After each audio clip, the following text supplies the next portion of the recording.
Mo, we are here, man. We're knocking on the door, bro. Man, a few days. God dang, man. We put in a lot of work, and I want to say this right off rip. Shout out to Adam. You saw the video coming into the episode, but 4th annual Vision Lab Podcast Golf Classic. Guys, if you want to play golf, if you want to come out, mix and mingle and network with some phenomenal people across the DFW Metroplex and from across the country, please make sure you jump onto our website, visionlabpodcast.com, or go to the Eventbrite page, which is the visionlabgolf.eventbrite.com. But Mo, that's not why we're here today, although we are excited. I'm super excited, particularly because let me tell you about the power of communication, right? And the power of networking, and the power of being in the right room with the right people, right? I want to give a major shout out to Matt Sapala. I've been going through some personal things within my life and chopped it up with Matt. And when we got together a couple months ago, had a cigar, and he brings me to the Cowboys Club, right? And I want to give a big shout out to the Cowboys Club as well. Just the customer service, and when you talk about being treated like a king or queen, right? Like the service that you get, the royalty treatment that you get, it was second to none. And so we're out on the terrace, we're smoking cigars, we're having good conversation. But before that, check this out, bro. I walk into the Cowboys Club, right? And me and Matt come in there, and all of a sudden, boom, I look up at the bar, it's Tony Mack. Shout out to T-Mac. Yeah, T-Mac. What up, though? Had him on the show. Phenomenal dude. If you guys haven't had an opportunity to watch that episode, please do yourself a favor. Go back through the archives and check that episode out. There's a gentleman that really just overcame so much in his life. Have a tremendous amount of respect for him and what he was able to do and is doing, right, with a growth mindset. But then there's this guy to the left of him, right? There's a guy to the left of him, and then there's a young lady on the other side of him. And I'm trying to figure out what's going on and who's who and what's happening, so to speak. And this gentleman introduces himself, and I didn't really think much of it. So we, Sapal and I go out to the terrace and we smoke and we start having conversation, and out comes this gentleman. And Mo, when I tell you, you have really taken on this new role as being like this connector, right? I'm the plug. You're the plug. You're the plug. The real deal. But I had the opportunity, right? In a good way. Yeah, it's a fantastic way, and it's what you should be doing, right? It's networking, it's talking to people, it's making shit happen. I had the opportunity to see this guy come sit down and talk to us, and we introduced ourselves to one another, and didn't really think much about it. And then he kind of goes back inside, and Sapala's like, "Hey, that dude right there is a connector. Like he knows everybody." And I bullshit you not, Mo. I've never seen anything like it. And I've been around for a minute. I've seen a lot of people, and I've seen a lot of people that have done some amazing things. But I promise you, bro, every time somebody came out on the terrace, it was, "Hey, Jason. Hey, how you doing, Jason? Hey, good to see you, Jason. Jason, what's going on?" And it was just repeatedly in an introduction. And what I learned, first of all, I learned a ton that night. And this is why it's so important to be in the room with the right people, right? I know you always do the introductions, and you're going to continue to do that, but visionaries, it's important to carry yourself in the right way, to rub elbows with the right people, to serve people, right? I don't know if it's John Maxwell or Zig Ziglar. I can't remember who it says it, but if you help enough people get what they want. Ziglar. Yeah, okay. Zig Ziglar. If you help enough people get what they want, you'll get everything that you need, right? Something to that effect, right? And this is a gentleman that I just have a tremendous amount of respect for, and honestly, I've only met him once, right? And we've had a couple conversations beyond that, but we sat and we talked on that terrace for, I don't know, hour and a half, 2 hours after everybody was gone. and just chopped it up. So visionaries, you are in for an absolute treat. If you're in the car, if you are in the gym, this is one that you're going to want to truly dial into. I'm your host, Ryan Cuffey, alongside my co-host, Mr. Ryan Mosley. You're here in the Vision Lab podcast, and we are so tremendously excited. Mo, who do we have on the show today?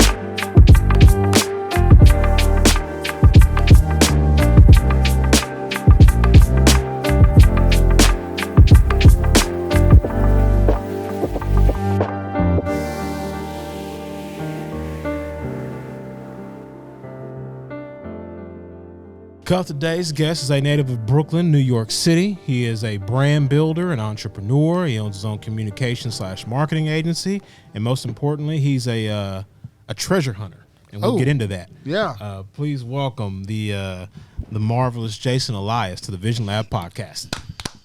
Gentlemen, thank you so much for having me. What up? That unbelievable introduction. Well, humbled and gracious. Good to meet you, sir. I've heard a lot about you in the past few days. Thank you, sir.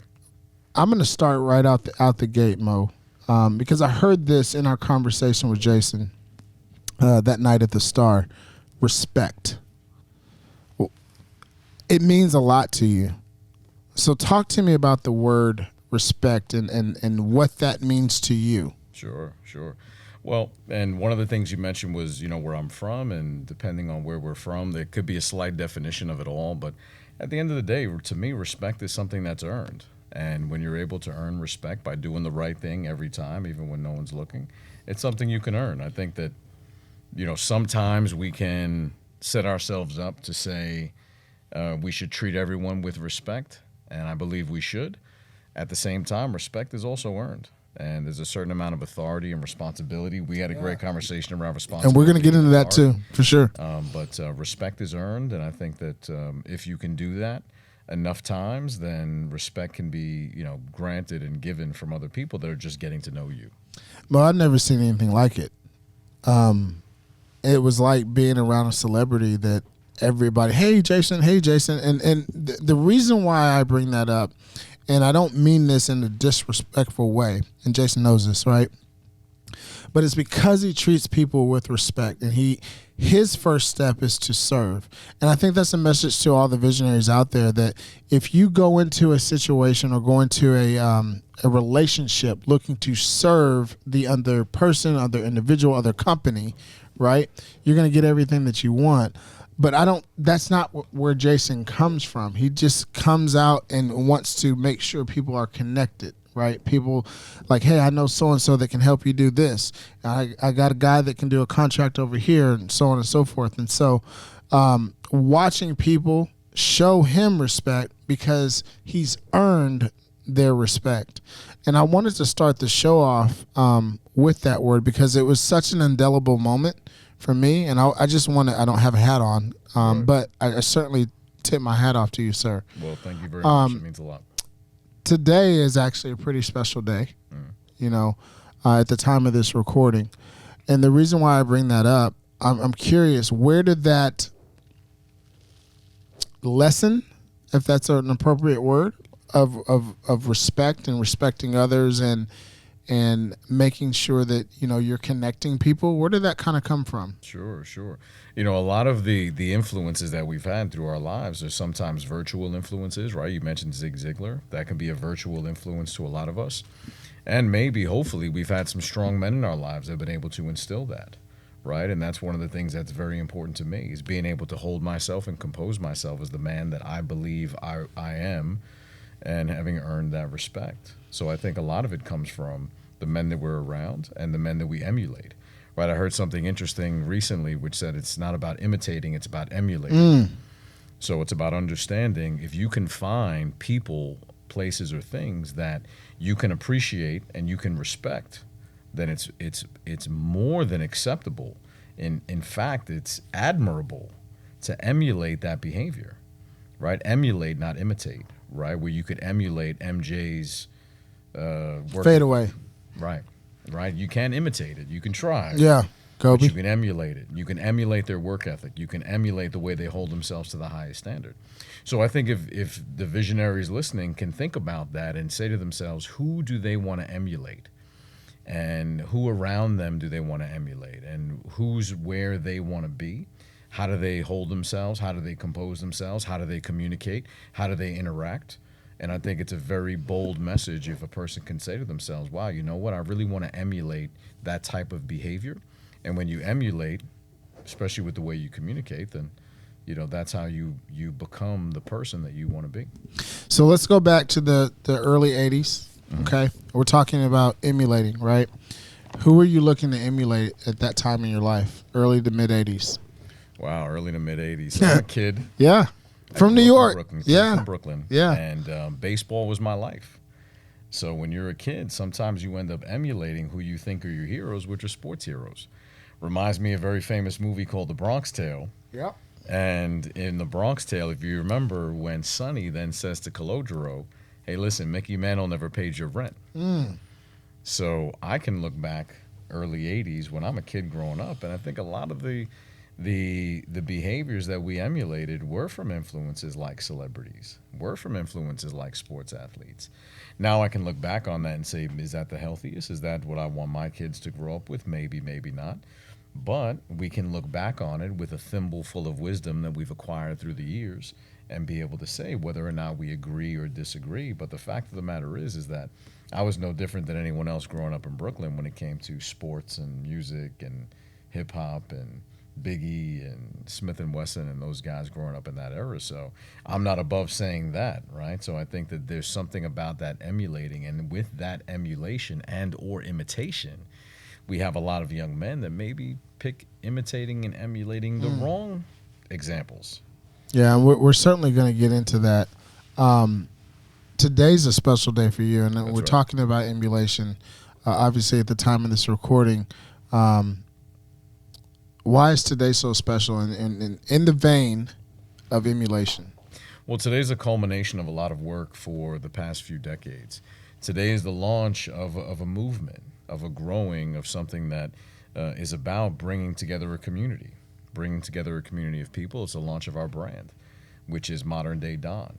And the thought process there is, who are we emulating and how are we leveraging the power of communication to bring these lessons as you do for your visionaries, right? You take the time to bring information to the visionaries that invest their time to get the information from you. Yeah. So with the Don, what we've decided to do is today happens to be the launch that we get things started. It's a very special day. It happens to be my father's birthday, coincidentally. Happy birthday to Pops. Exactly. And, you know, we can look back on that. And there was a day where you would introduce yourself and you would say, my name is Ryan, son of... Right? Russ. Yeah. Exactly. And there was some power there. Wow. And there was something that was there, and I'd love for us to consider that. Right? And I want to challenge you real quick. Well, can we get that back? Well, you know, I think that we've definitely gone down a certain path, right? I think that's undeniable. Sure. Right? And for us to be overly optimistic to think we can get back to greener times or greener pastures, agreed, is probably slightly unrealistic. At the same time, it doesn't mean that we can't hold ourselves to a certain standard. Yeah. So if there's a way for me to say, hey, I'm Jason, son of Eulogio, grandson of Celedonio, it's like, whoa, that's interesting. Yeah, What I does that love mean? those old school names. Man. Ooh, Right. I love those names. Yeah. But and I love the old school names, but I love the fact that the introduction includes a paying homage to Sure. those that have stepped before us, and I think that's something that's lost in today's time. I mean, in 2023, unfortunately, a lot of fathers aren't involved in their children's lives. And the movement that you have going on, I think, certainly speaks to that, and we're going to get into that. But before we do, I want people to know who you are, right? Where you came from, why the hell should I listen to Jason Elias? Sure, You know what I mean? sure, So let's get into some background. Where you obviously from New York. Sure. Yep. Have a ton of respect, but you had some interesting things that happened to you growing up, and in a very, very poignant time in our country's history. You know, in the 80s, you know, you got the crack epidemic and the drugs that are Reaganomics. Yeah, Reaganomics, all that stuff, right? So, and you're at the epicenter. Right, you know what I mean? Besides, you know, some could argue California, perhaps, but It's another conversation. Yeah, for sure, for sure. But in New York, right? New York City, where everything, you know, is given life. What was that like, and why should people listen to what you have to say? Sure. Well, you know, there's something about men that have chapters in their lives, or people that have chapters in their lives. And it's interesting, Matt references this a little bit too when he was on the podcast about a man that's at chapter 35 and trying to emulate, but they need to look at chapter 1. And I think it's interesting. I think it's interesting when you have conversations with men that have had many chapters of their lives. Growing up in New York was a chapter. You know, what are the lessons that were learned from there? How did it make me who I am? Growing up in the jungle that I grew up, metaphorically and literally, what does that mean? So there are different chapters as I write the book of my life. And if that helps inspire someone in whatever chapter they're on, write a little bit of their life, fantastic. And that's what it's about. So early chapters were, just like you said, New York City, Brooklyn, different times growing up. And it's interesting, I brought up grandson of Celedonio. And so Celedonio, my grandfather, was, you know, metaphorically the town or the neighborhood gambling runner, or the number king, so to speak. It's almost a gangster in a way. So all of a sudden you had this neighborhood that had these row houses, these, you know, kind of brownstone railroad houses with the stoops in the front. And then all of a sudden there's one house with 8 brand new cars outside. It's like, what's going on there? Right? So this is before gambling became legal. Lotto, like lottery. Wow. So he ran the numbers. So that created a certain lifestyle growing up. Nobody messed with Don Celedonio. Right? Also paying homage to what it means to be a Don. Right? So that then set the course of the rest of my family down a certain path. Now, timing has a lot to play with it. When you look at the heroin crisis in New York in the late 70s, going into the 80s, into the crack epidemic. And unfortunately, we can be the product of our environment. And when you are in certain environments, things can happen. I had uncles that had some really difficult times when it came to drugs. Fortunately, my father battled with alcohol for a good portion of his life, and I do attribute some of that based on environment.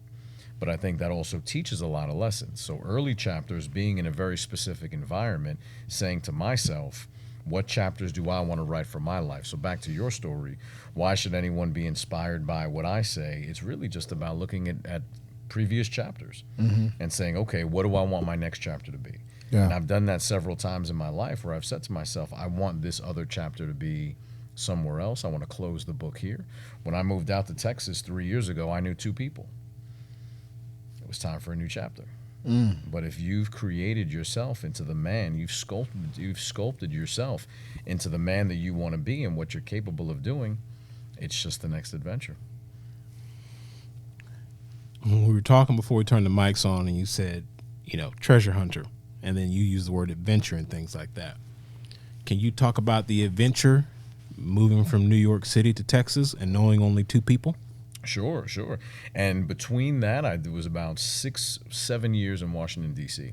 So here from Texas, I came straight from Washington, D.C. So one day I woke up and, you know, I think as a lot of us men do at a certain age, we maybe say to ourselves, do I have what I want? Am I where I want to be? Have I reached my full potential? There's the Valuetainment channel, Patrick Bet-David mentions it a couple of different ways. He talks about, are you an underachiever, achiever, or overachiever? And I think there's a lot of moments that we look in the mirror. And that was a mirror moment for me, right? This is no way me sitting here in front of everyone and saying I'm some, expert and, someone that people You got it figured out. Correct. Exactly. It was someone that I'm still figuring it out. But I go to work every day. And I go hard every day. and I push myself every day, and I surround myself with the right people to get it done. Yeah. So part of that was looking in the mirror and saying, do I have what I want, excuse me, in Washington, D.C.? And I said, you know what? This isn't where I want to be. I'm a man of faith. I took some time, closed my eyes, opened the book, and I said, where do I go? And God told me to go to Texas. So one of the reasons that I like to use as a metaphor within being a treasure hunter is that I believe that our lives are full of treasure. And it's just up to us to swing the pick to find the treasure. Isn't there a story about that in Think and Grow Rich? Where the guy gave up when he was digging gold? 3 feet from gold. Yeah, he's 3 feet from gold and quit, and somebody else showed up and claimed the spoils. Yeah, and that's a very poignant story for me in this particular season of my life, right? But I want to go back because I don't want people to miss the value that is being expressed and communicated right now. So you're a young man from New York. You make your way down to D.C. Mm-hmm. You make a decision to come to Texas. Right. But at every stop, you've had the ability to connect with people, to provide value, right? And if you didn't provide said value, then you wouldn't be as successful as you are today. This is a guy, and I think he's being very, very humble and very gracious, right? That's come to Texas and knows everybody, from NFL players to multi-millionaires. He's the right person at the right time, which is, being a connector. I want you to talk a little bit about being in the room.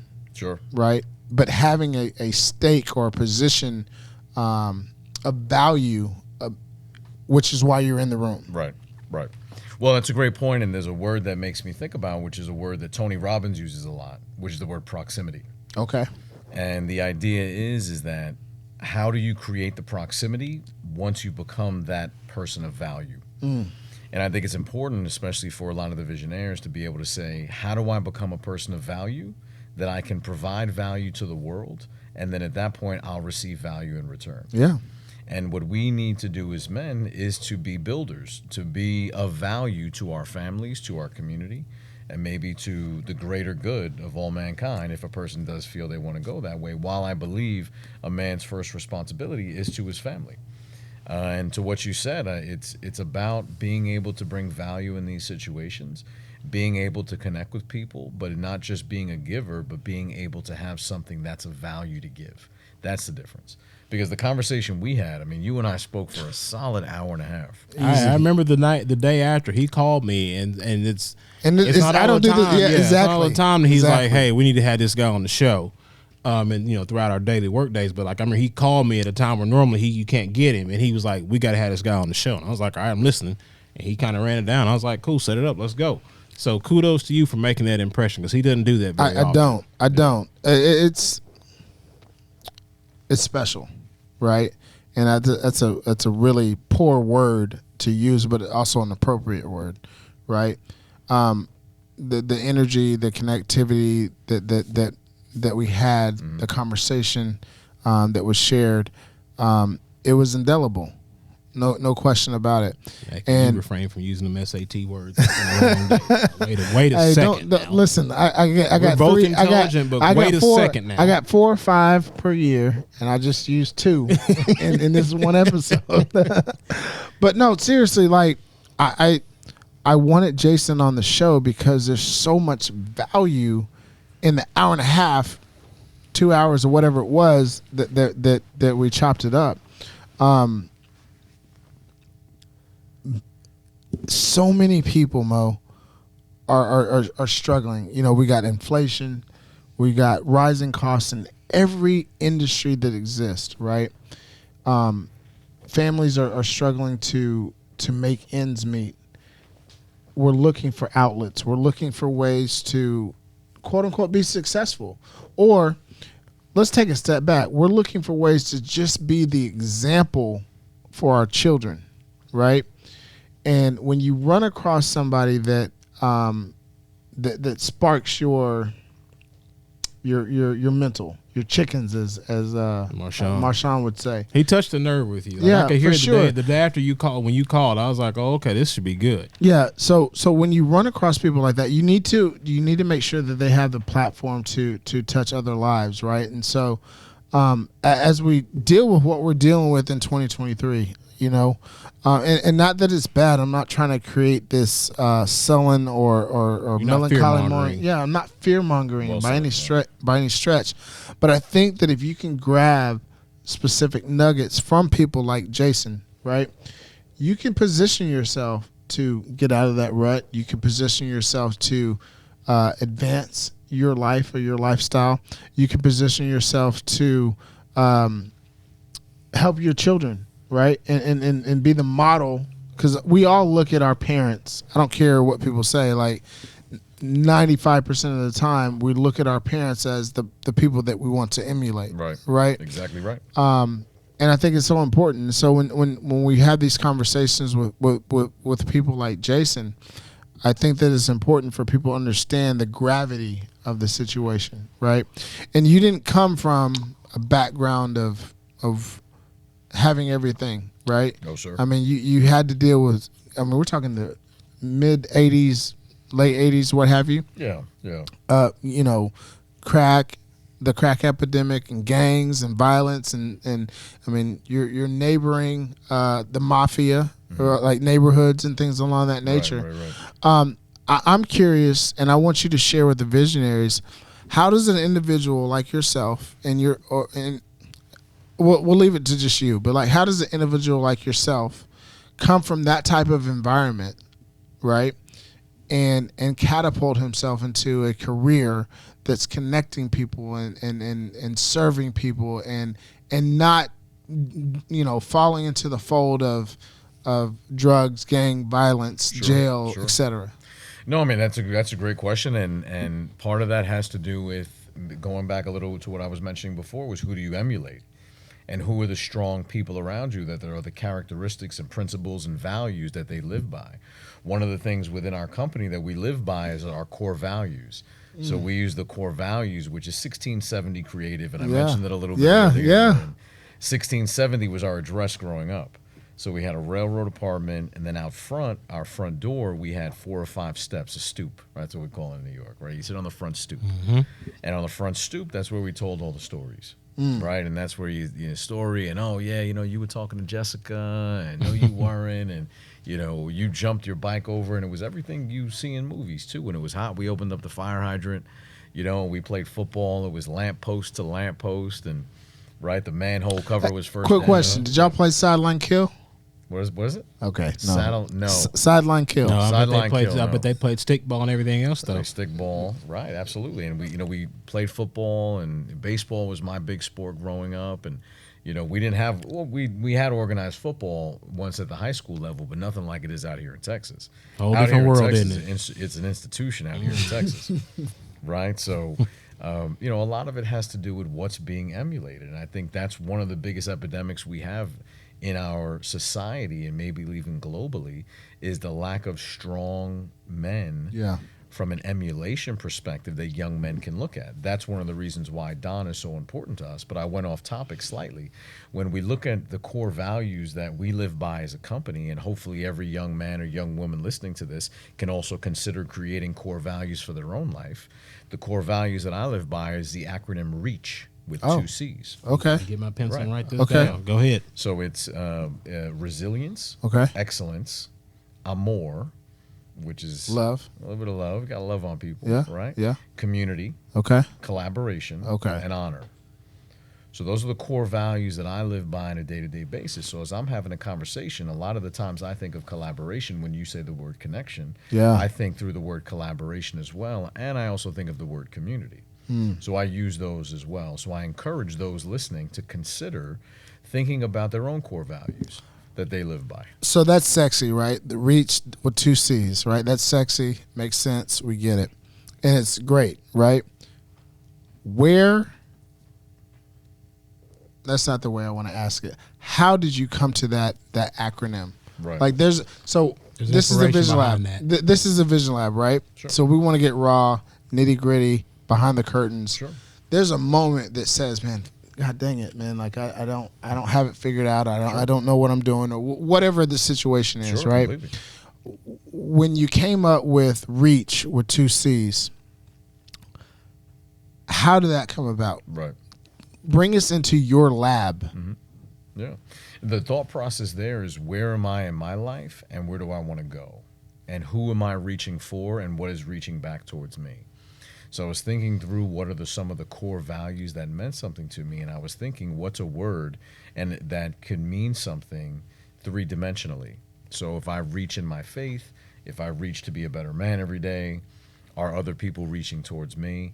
And in my mind, I thought to myself, what's a word that I can go to, that I can think of from an acronym perspective?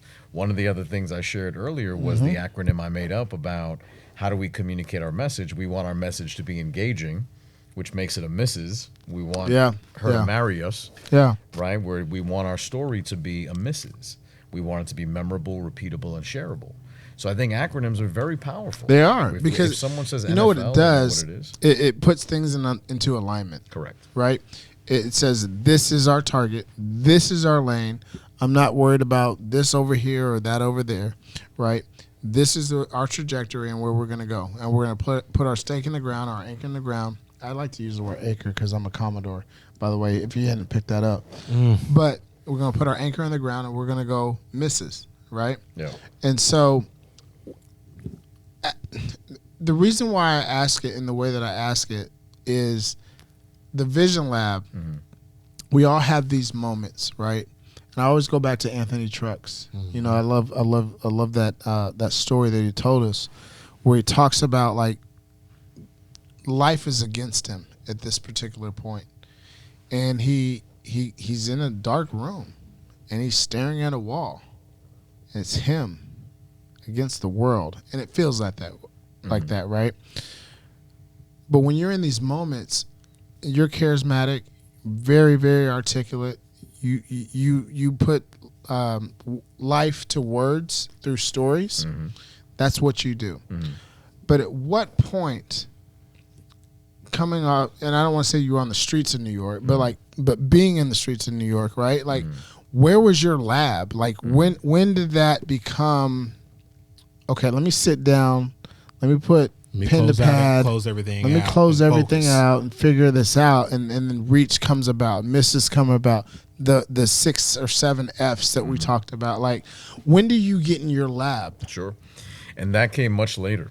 So as I was already living in Washington, D.C. at the time, a lot of it had to do with what my God-given gifts were. Because this has to do with talents, I believe. And as you share compliments towards me, I graciously and humbly accept compliments. Some people don't. I say thank you. And if someone can identify strengths in another person, I think that's a strength in and of itself. Even the way you're able to communicate an interview and be able to engage with your audience. So as I continued to get older, I needed to look in the mirror and say, what are my God-given abilities? Is it in the financial markets? Is it helping to run this small business? Is it insurance? Is it any of these other areas?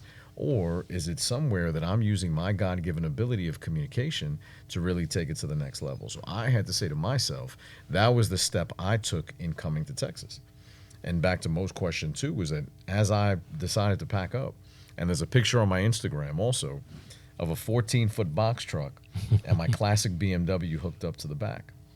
And it was December 31st, 2019, right before COVID. I got in the car. I got in this truck, a 14-foot U-Haul. The picture's there. 14-foot U-Haul. Hooked onto the back is my 2001 740i BMW E38 that I've owned for a long time. I love that car. You still have it? I still have it. Love it. I still have it. I have, That's I have baby another right car there. too. Yeah, exactly. I have another daily driver, another BMW, but that car, there's something about it. There's You something earned that classic one. about it. Yeah, That was I've one had you it. got dirty for. And it's just I'm gonna keep it. And she's getting a little dusty right now in the garage, but that's okay. I'm gonna bring her back to life one day. Summertime. And I just said to myself, now is the time that I need to reach for my greatness. I need to find the treasure that's meant for me. And in doing that, if I can help others find their treasure, like you mentioned before in referencing Zig and in quoting Zig, if you help enough people find their treasure, lo and behold, you'll find you're a treasure. And part of reaching was, am I reaching for my potential? Am I reaching for everything I'm capable of? And my answer was humbly no. I was not reaching for my potential. And I had to understand why I wasn't. But was it? I'm sorry, Mo. Was it a melancholy kind of moment or season? Like, was there a something that sparked that? Said, man, I'm not being the best Jason Elias. My father died. That was a pivotal moment. Yeah. I can identify with it. Yeah, I can identify with it. And a lot of men experience that. Please. Like, luckily, like, OG Russ is still here. Yeah. I listen. I know you're about to say something, but like, I don't take it for granted. My dad's 74. He's a part of the golf tournament. He's on the board and everything else. But like, I know I changed a little bit from a mentality standpoint when my daughter was born. But the day my dad died, and more importantly, like the day before his actual funeral, we get to go in and see him all dressed up or whatever. Like, I know for a fact, like, I changed as a person. It was I'm a little bit different in regards to I say I'm going to get something done after you watching, after going through that. Like, it's like I'm going from respectfully second gear to fourth gear. Like, I don't think you pulled it all the way back yet. You're not fifth or sixth gear. But I think that you recognized it's go time. Like, my time is here. There is no other quote unquote man to lead the Mosley lineage. Well, it's funny because he talked about, like, we go back to the days of introducing yourself as, Jason, son of so and so, grandson.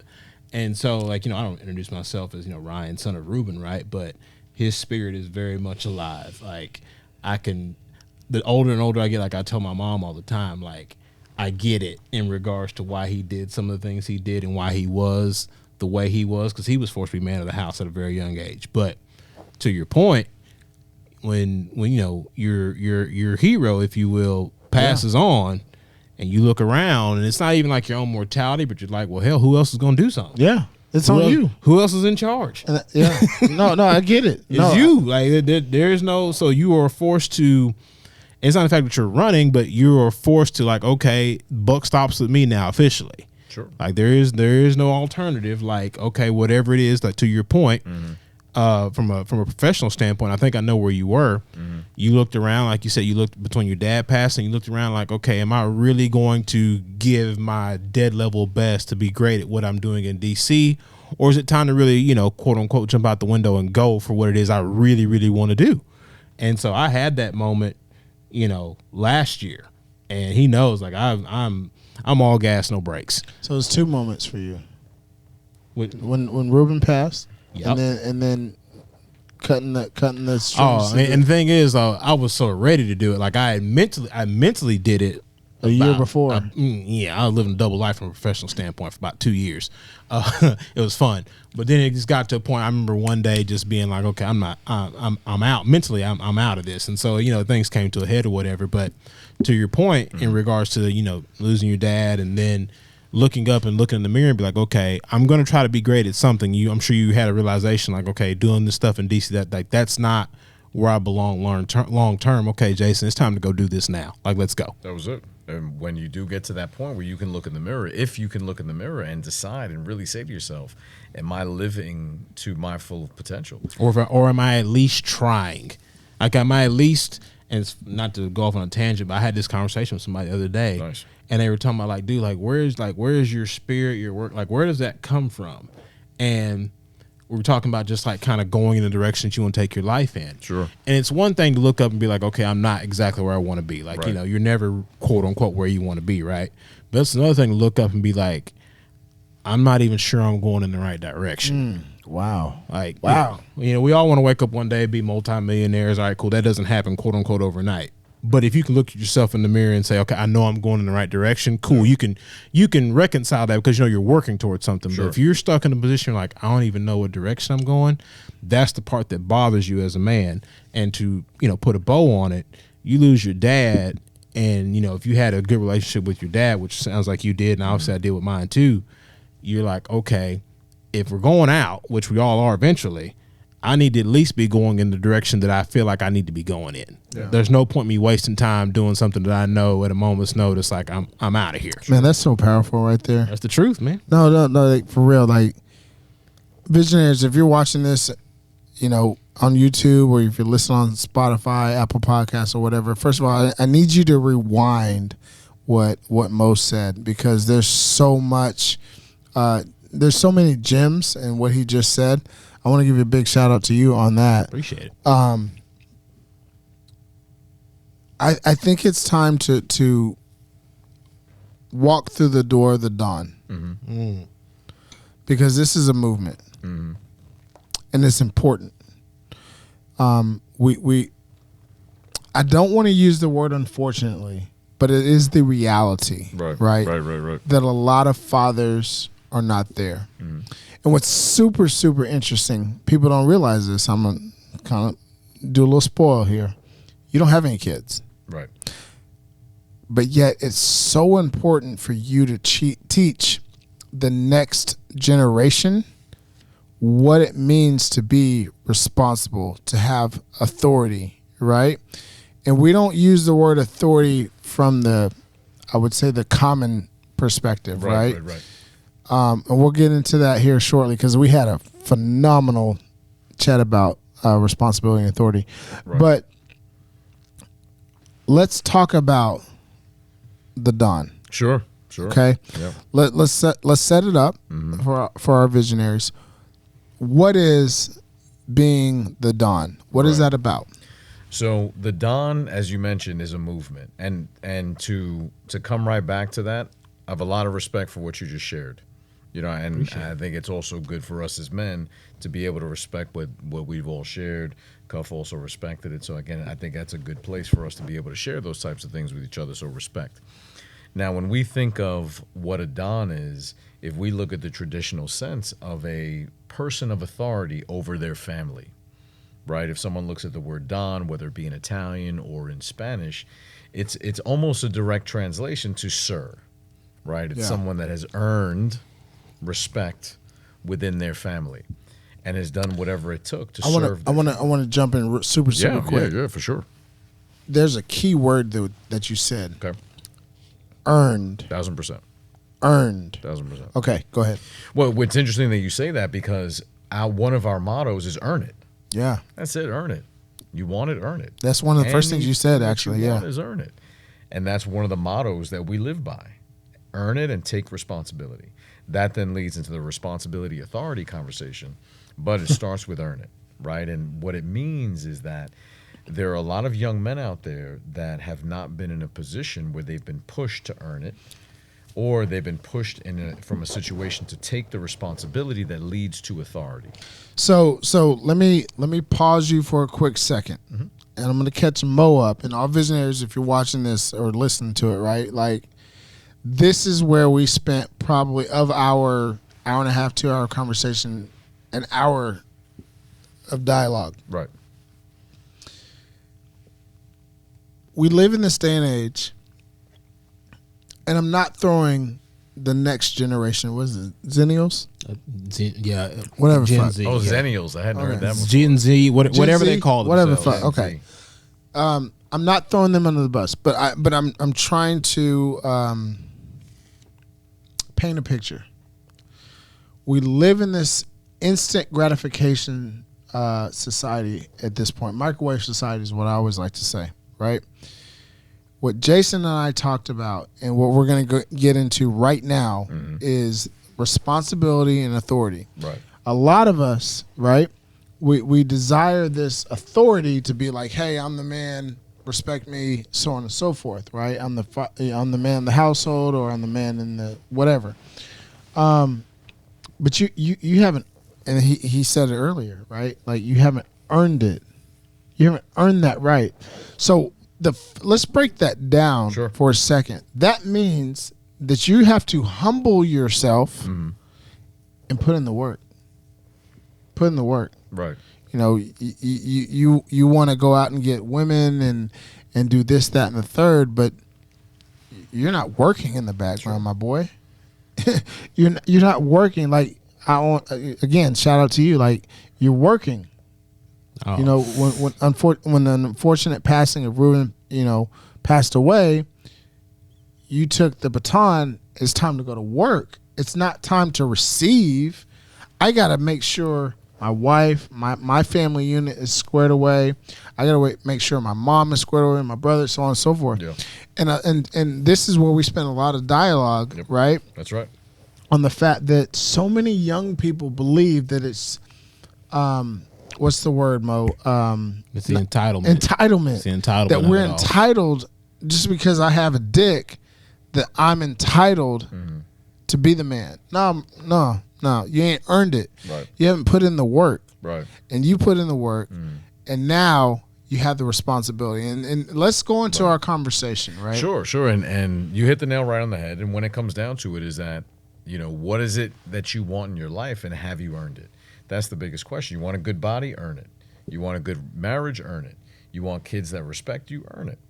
You want multi-million dollars? You want whatever it is? Earn it. Yeah, are you putting in the sweat equity like to get anything done? Yeah. Like, you know, old people hit the lottery, cool, but ultimately, for 99.9% of us, if you're trying to get somewhere, Sure. I tell you all the time, like, you can put your hands in the dirt. Yeah. Like, if you're not willing to do that, don't tell me what it is that you want to do. Tell me what it is tell me what it is that you're trying to do, and show me some effort. Like, talk is cheap, man. Like, I want to see some effort. Well, and we can work on how we can work on guiding that effort in the proper direction, but don't just sit in the chair and say, I want to do this. Okay, well, what are you doing to get there? I respect a young man, 24, 25, 26 years old, something like that, right? That just, I'm going to just give you effort. I may fuck up, I may make mistakes, but Sure. but I see, okay, this young man, and I don't want to call his name out because I'm actually thinking about somebody specifically that reached out to me for some mentorship or whatever. But like, I respect the fuck out of that young man because he's trying. Right. You know, at the proper age, right? And I'm not here to say that we should all have it figured out at 30 or 35 or 40 or even 45, 50, whatever. Like everybody has their own journey. But what I respect is a willingness to go to work and not sit on your ass and say, hey, I'm going to play PlayStation and, you know, I'm going to expect my girl to do this, that, and the third, and then call myself the man in the house. No, my boy, you're not. You're not. Well, you say all the time, like, what's this person's level of give a damn? Yeah. You say it all the time. And Yeah. and it means something, too. I mean, you know, when people encounter me from a business standpoint, they're like, oh, wait a minute, this is a little bit of a different bird. And I'll tell them that in a minute. Like, hey, and you know, I only want to have the conversation 2 or 3 times. After that, like, let's And devise that's a plan gracious. to actually. Yeah, you're right. That is gracious. Okay, you got an idea? Cool. Okay, now let's figure out a plan to actually execute the idea. What did I say for 2023? It's action and execution. Yeah. I don't want to have 10 conversations about the same thing. After about 2 or 3, look, either we're going to take a step towards this or let's move to the next one. Because after a certain point, what I always tell you, like, you got to start building a car at some point. Well, here's talk the about deal, it forever. But because you know your value, yes. right?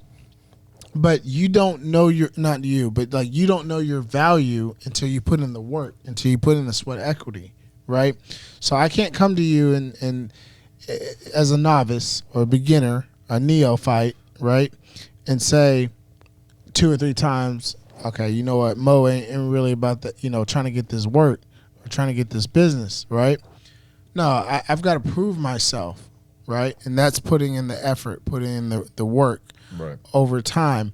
Now at 30, 35, 40 years old, I can say that. Like after 2 or 3 times, if you're not showing me that you're trying to get, you know, business done or trying to achieve a goal, I gotta go. Because at this point now my time is money. Well. But to go back, right?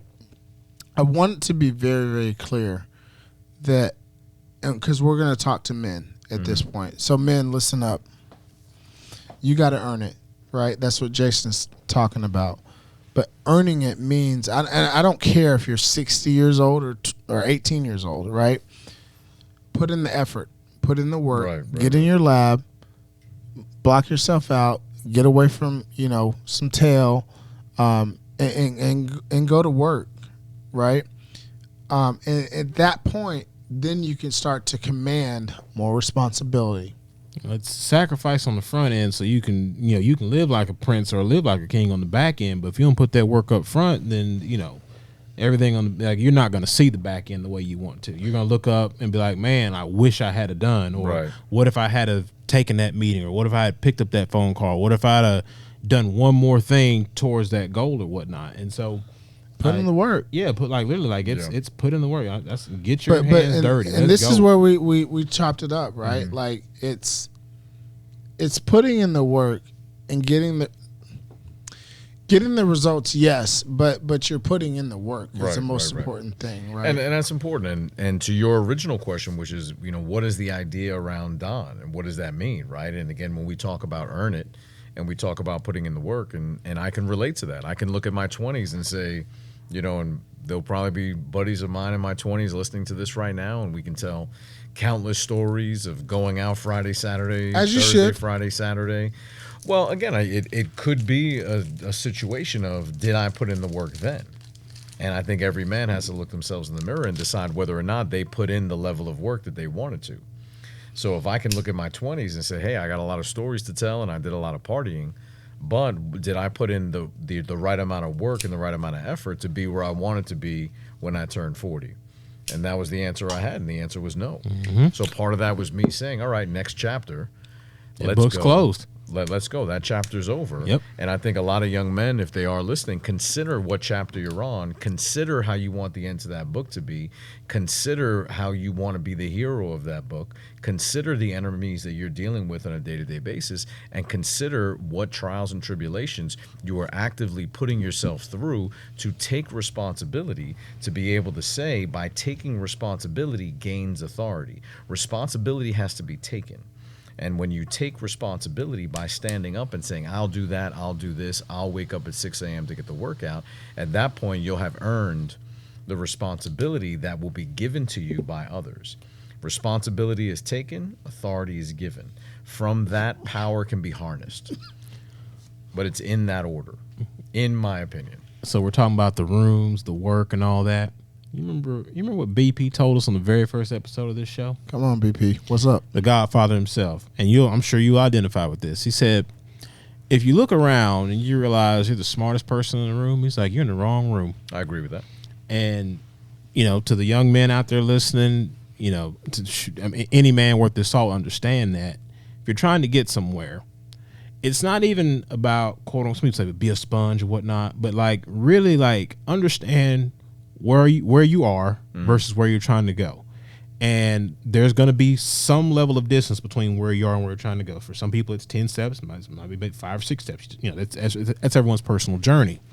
But take the initiative, have the gumption, if you will, to say, okay, let me, to your point, get in the room and get around others who are a little bit further down the road in that journey I'm trying to get to.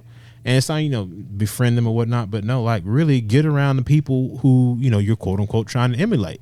And you can, put your own spin on things, but if you just sit around in the same circle, like Sure. you said, the people who are, if you're 40 years old and partying like you're 20, you're probably not going to wind up where you want to be. Well, it goes back to what we spoke about before, which is proximity. Man. And if you actively take the role in deciding the proximity of the people that you're around, that's exactly what you said. If you're the smartest person in the room, you're probably in the wrong room, and or you have an unhealthy ego, which has led you to be in that situation because it feels soothing for your unhealthy ego. We spoke about it a little bit earlier on where we mentioned ego versus pride. Or are you allowing your pride to get the best of you? Because I believe pride to be a negative, while ego can be a positive or a negative depending on how you breach the conversation. Because I think it is great to have a healthy ego to say, this is the man that I've become, therefore, these are the things that I'm willing to accept, these are the actions I'm willing to take, these are the rooms that I deserve to be in because I earned it. This is the proximity of the type of person I want to be around. And by doing that, I want to bring value to that community, to these people. Then have I earned the right to ask for help? And that's something that I believe in connecting with the right people. I know that I've earned the right to ask for help, which is also something I learned younger, is that I didn't ask for help. Yeah. We don't. Right? I think We that's don't. a big thing We within, try to for a figure it lot out of the ourselves. visionaries to think about, Yeah. is that, are you in a position where you've earned the right to ask for help? And a lot of times you earn the right to ask for help by showing the effort. When men like you see the effort going in your mind, they've earned the right to ask you for help at that point because you've seen them in the gym. If you work out and you're in the gym and you see somebody there doing the best they can, you see them every day and they're trying their best and they're losing weight, in your eyes, they've earned the right to maybe ask for help from the fitness perspective. And the same is in business. Yeah, I think we can all agree on the business level. If you're putting in the work, eventually you will encounter somebody who will recognize that you're serious about putting in the work to get towards they'll help whatever you. goal you're trying to achieve. And Yeah. 9 times out of 10, when you're genuinely working, people will help others when they see you're serious about trying to do the work. But like you said, like the entitlement, the microwave part of the society, if you will.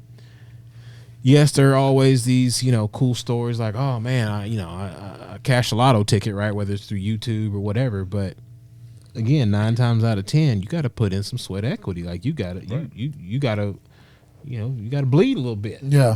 And So- by you saying that, it reminds me of something very interesting, which is the difference between serve and save. Ooh, do tell. Because there's an old adage that they used to teach lifeguards. And what they would say is that when you're approaching someone drowning, approach them, put your hands up, and stick a leg out. Because normally they're panicking. Right.